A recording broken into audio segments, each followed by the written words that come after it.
Hello বন্ধুরা, কেমন আছো? আমি পিয়ালি আবার চলে এসেছি আরেকটি রান্না নিয়ে। আজ দেখাবো পাকা আমের চাটনি কিভাবে করতে হয়। তোমরা সবাই জানো, তবুও নতুনত্ব কিছু নেই। তো আমি যেটা দেখাচ্ছি এটা আমার ভার্সন।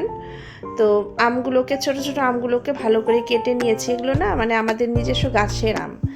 তো আমগুলোকে কেটে নিয়ে কড়া গরম করে সর্ষের তেল, অল্প সর্ষে আর শুকনো লঙ্কা একটু ভাজা ভাজা করে আমগুলো সব দিয়ে দিলাম।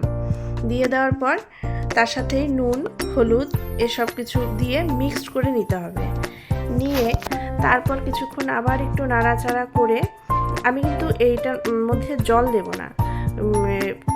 পাকা আম তো খুব মিষ্টি, তাই একটু টক হওয়ার জন্য আমি তেঁতুল ভিজিয়ে রেখেছিলাম, কয়েক কোয়াট তেঁতুল দিয়ে দেবো যাতে একটু হালকা টকটক হয়, ভালো লাগে মিষ্টি একটু টক হলে। তারপর আমি চিনি দিয়ে দেবো। চিনি যে যেরকম খাও মিষ্টি ওরকম পরিমাণ মতো দিলেই চলবে।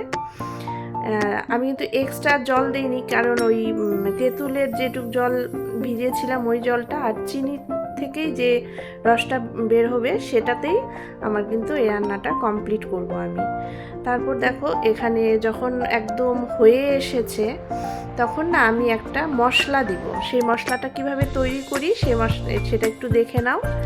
এই মশলাটা হচ্ছে 5 ফোড়ন, শুকনো লঙ্কা আর এইসব, আর একটু হয়তো জিরে ছিল, জিরে দিয়ে আমি একটু শুকনো খোলায় ভেজে নিয়েছি। তারপর মিক্সিতে একদম জল না দিয়ে গুঁড়ো করে, এই মশলাটা তোমরা বানিয়েও রাখতে পারো, অন্যান্য রান্নাতেও দিতে পারো, ভালো স্বাদ আসে। এই মশলাটা এখন আমি চাটনিটা নামানোর আগে দিয়ে দেব। তো এই চাটনির মধ্যে এই মশলাটা দিলে না একটা অনবদ্য একটা স্বাদ আসে, একটা একদমই আলাদা। তো দেখিয়ে দিলাম আমি কিভাবে রান্না করি। তোমরা কিভাবে রান্না করো আমাকে জানাবে। ভালো লাগলে অবশ্যই লাইক করো।